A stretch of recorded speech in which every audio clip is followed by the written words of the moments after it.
Hey guys, my name is Ashley and I'm 29 years old. Buckle up because I've got a wild tale to share about the time I got myself into a sticky situation by marrying the ultimate mama's boy. So there I was, getting to know Hunter, my now husband. At first, I thought he just had a really close relationship with his mom. You know, the kind where they share everything and he seeks her advice on life decisions. It seemed sweet at the time, right? Little did I know I was signing up for more than I bargained for. Hunter, God love him, was a kind, sweet guy, but when it came to his mom, let's just say he was glued at the hip. At first, I brushed it off because, hey, who doesn't love their mom? Little did I know this mama's boy thing was about to take on a whole new level. When we took the plunge and moved in together, that's when it hit me like a ton of bricks. Melinda, and this habit of dropping by unannounced, and it was never for a casual cup of tea. Nope. It was to inspect my cooking, criticize my cleaning, and drop not so subtle hints that I wasn't up to par for her precious son. There was this one time she flat out suggested that Hunter should move back in with her. I mean, seriously? And the fireplace? When did you dust this place last? Literally yesterday.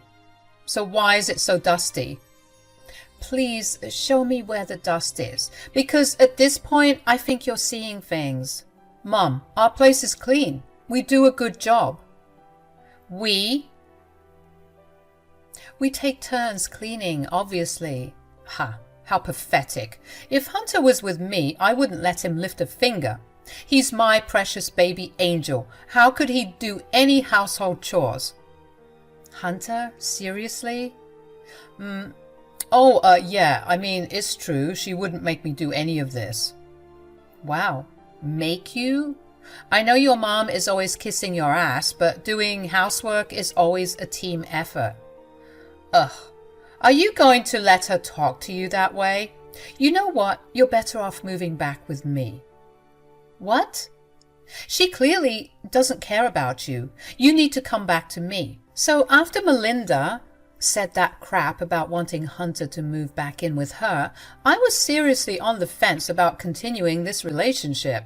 I couldn't deal with the mama's boy drama. It was wreaking havoc on my mental health, and I definitely wasn't signing up for that kind of family dynamic. When Hunter proposed the first time, I had to hit the brakes.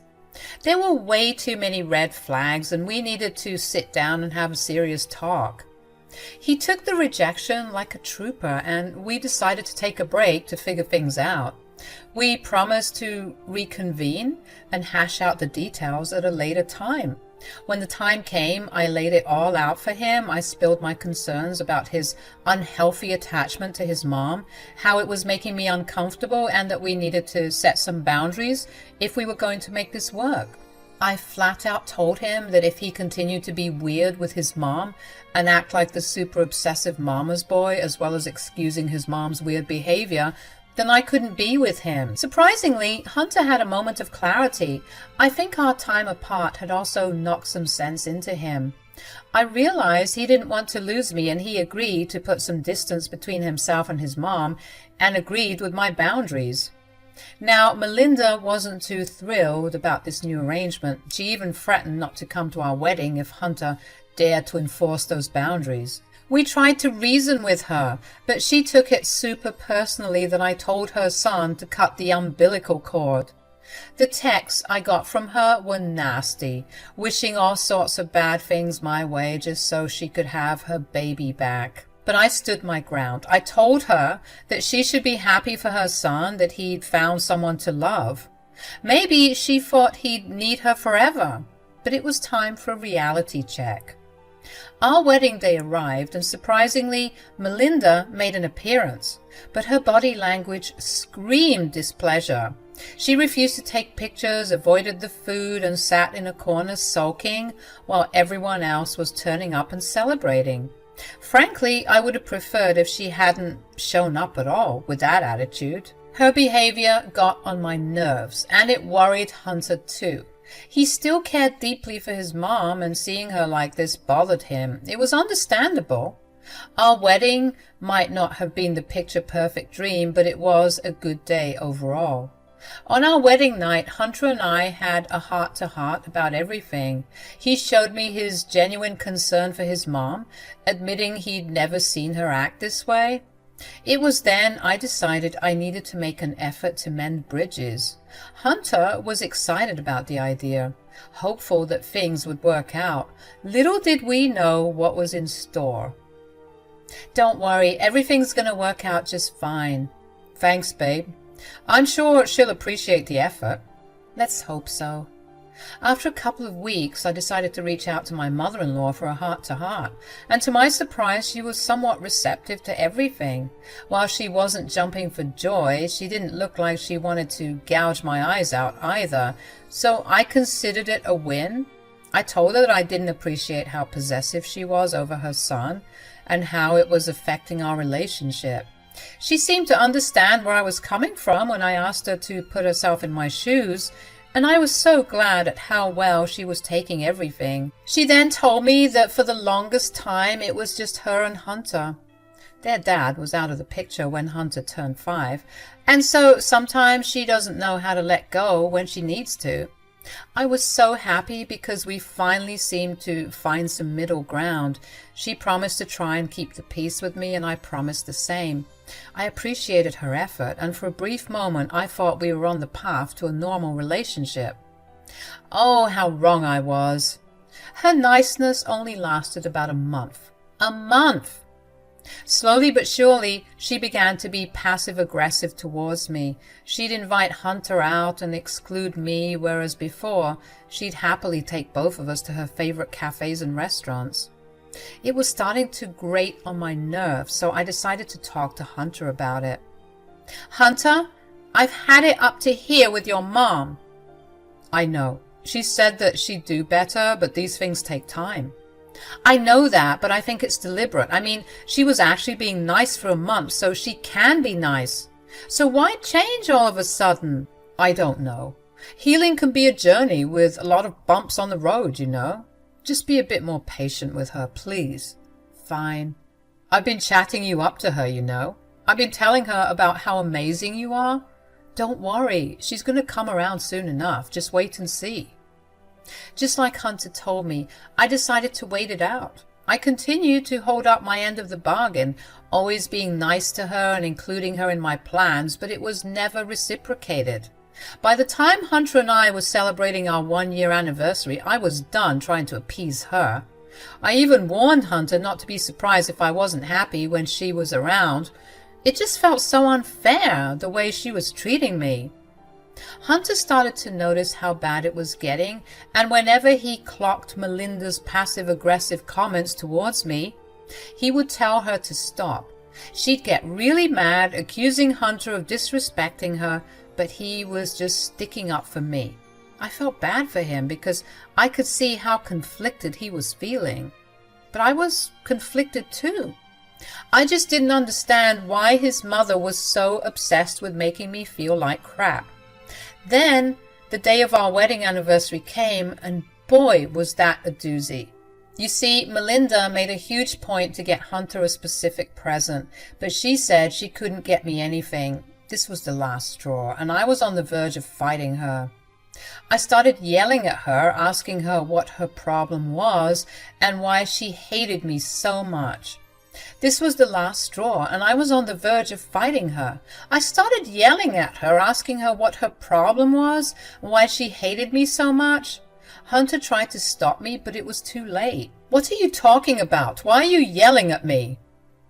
"Because you're crazy. Hunter, you need to put a muzzle on your wife before I do." "Everyone, please, let's calm down. How do you only get your son a present, not even a present we can both enjoy, and you forget about me? What is wrong with you?" "I don't owe you anything." "You're just mad because you wish it was you who married your son and not me, huh? You're the one who wished you walked down the aisle. Just because your man left you, it doesn't mean that you can try and steal mine." "Ashley, that's enough." "No, Hunter. I'm sick of this shit. Your mom has been pissing me off and I can't take it anymore. I'm done. I love you, but I can't do this. I grabbed my keys and headed to the car that Hunter and I shared. I was driving aimlessly for a couple of hours, ignoring both Hunter and Melinda's calls. I just needed some time to clear my head. When I finally returned home that night, I found Hunter sitting by the door. He looked like he was crying. I felt so bad, but I needed to do what was right for me. Right when I was about to tell him that we needed to get a divorce, he told me something shocking. Babe, you're home. Oh my God, I was so worried. Please, before you say anything, I need to tell you what I did. I cut my mom out of my life. You what? I cut her out. Right when you left, we got into a really bad fight, and well, I told her that I couldn't be her son anymore. I told her that I choose you. Every single day, I'll choose you. From here on out, she's not going to disrespect you. I swear it on everything. As long as I'm breathing, I'll make sure to protect you from her. I'm so sorry for how much she's hurt you, and I'm sorry for not being a better husband. I want to make things right between us. Please say you'll forgive me. I didn't even know what to say. I was speechless. He started breaking down again, and my heart was melting all over again. Baby, I love you. Thank you so much. I really appreciate all of this. Babe, I swear, she will never bother us again. Please don't let us go. After Hunter's beautiful apology, I decided to stay. I mean, who wouldn't? He seemed to be very serious. I had never met someone willing to cut off their family for me, and I wasn't about to turn this type of love down. It was complete radio silence from Melinda's end, though. Unsurprisingly, she hadn't called or texted or even apologized. She had left the home hours ago, and when I checked, it seemed like she had blocked me, while she was still texting Hunter and begging for his forgiveness. Hunter said he wanted to block her, but I told him not to. For some reason at that moment I was feeling a bit bad for her. She had already lost her son, and I didn't want her to lose complete contact with him. So I told him not to block her. But I wish I told him to, because maybe I wouldn't have ended up in this mess. You see, a month had gone by, and that was the most peaceful month of our marriage. Without Melinda bothering us, Hunter and I were happier than ever. Then all of a sudden I got a call from Melinda. Hunter and I were together in the kitchen when we saw my phone ring. He told me not to answer it, but I said that I had to because it might be important. Even though Hunter hadn't blocked his mom, he was definitely ignoring her calls and texts. I assumed that it had to be something serious if she had to call me. Oh, thank goodness you picked up. I was getting so worried. Melinda, are you okay? Well, no, I haven't heard from you two in a month, and I'm worried sick about you two. Even me? Look, Ashley, I wanted to tell you I'm so sorry for everything. I know I've been unkind to you. I didn't just call you to check in. I wanted to tell you. I got you a present. Really? Yes. It was quite a rotten thing of me to do, excluding you like that, so consider this an apology for everything. That's really thoughtful of you, Melinda. I appreciate you taking accountability. So, what did you get me? Well, I got you a car. A car?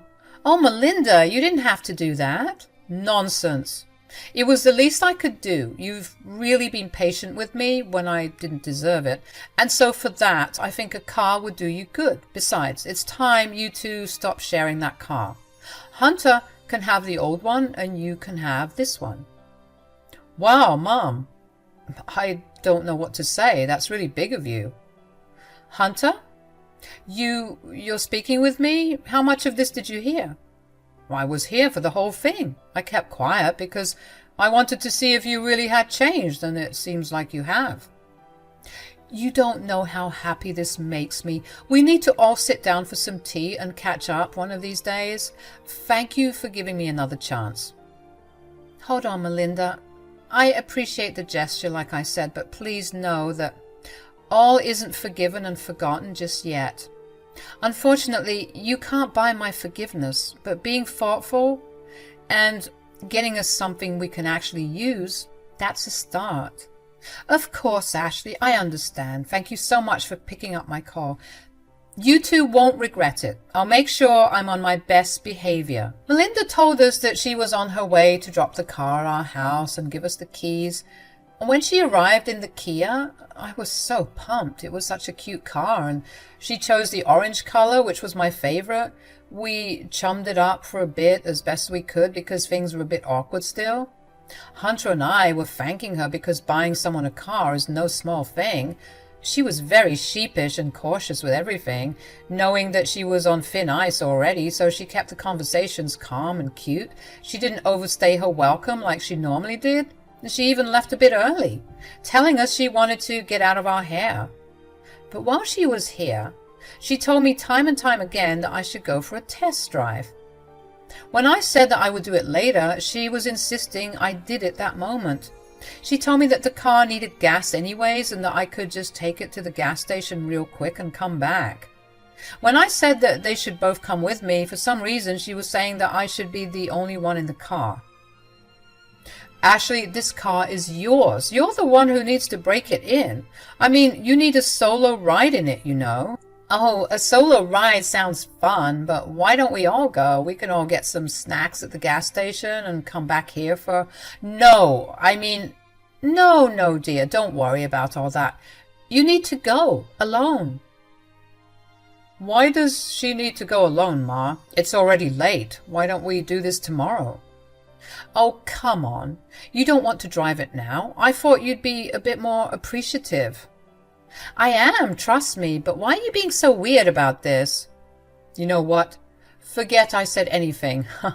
Sorry, you guys. I've just been a bit overwhelmed. You don't have to do it tonight, but Ashley, promise me that first thing in the morning you'll take it out for a test drive.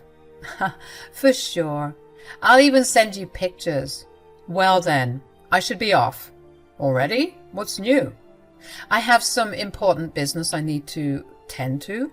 Good night, you two. Take care. And Ashley, don't forget to test drive the car tomorrow, alone. Sure. Get home safe, okay?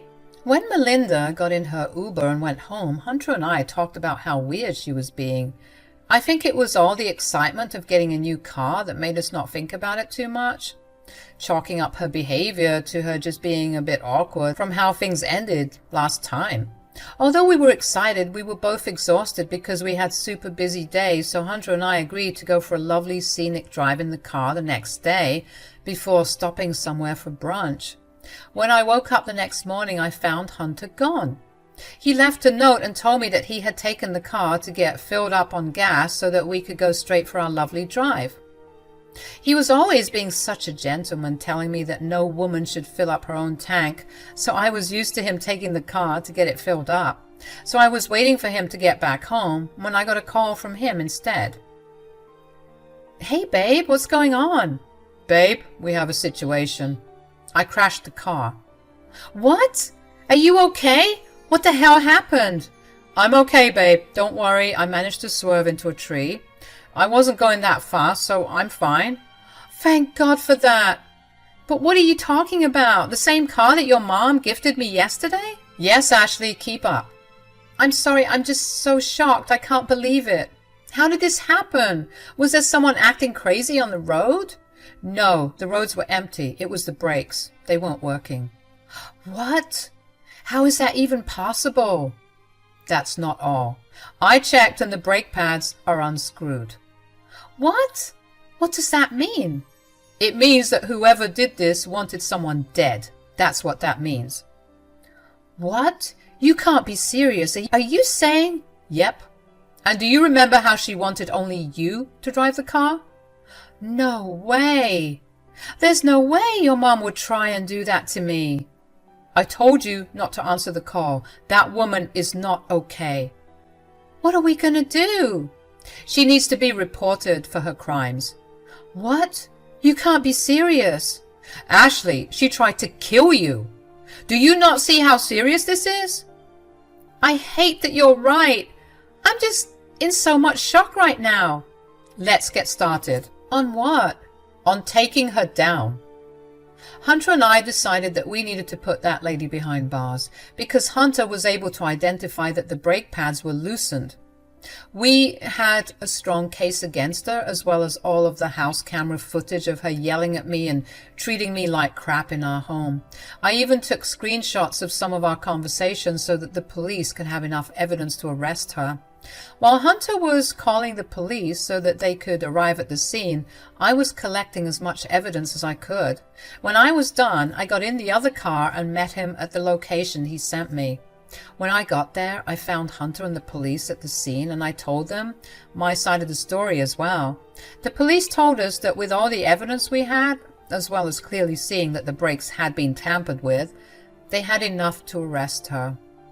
Hunter and I were so pissed, especially Hunter. I mean, that was his mom, and one wrong move and he could have died. We decided to drive to Melinda's house so that we could lead the police to her as well as witness her being taken down. Hunter was so pissed. He was muttering things under his breath the whole ride there. I decided to drive because I could tell he was really shaken up. I wanted blood. That woman was going to pay. When we arrived at Melinda's, she came outside because she could hear the police sirens. She asked what was going on, and both Hunter and I got out of the car. When she saw our faces, she immediately began to panic and tried to run for it. But she was too slow, and Hunter had caught up to her, and he had to hold his mother to prevent her from running. The police were arresting her and were reading her rights when she was sobbing. "How could you two do this to me?" "We should be the ones asking you that. What the hell is wrong with you?" "You thought we wouldn't find out?" "Hunter, please." "You're a horrible human being and you deserve nothing. You could have killed us." "Wait, I can explain." "Save it for the judge. We're going to sue you for everything you own and then send you to jail for attempted murder." "What? You can't do this to me. It was a mistake. I didn't mean to do it."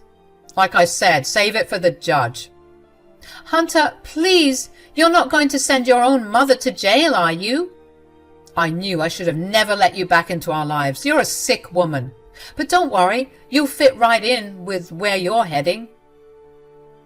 I couldn't believe that my mother-in-law was really willing to kill me, all because I told her to stop acting weird with her son. She seriously needed some help.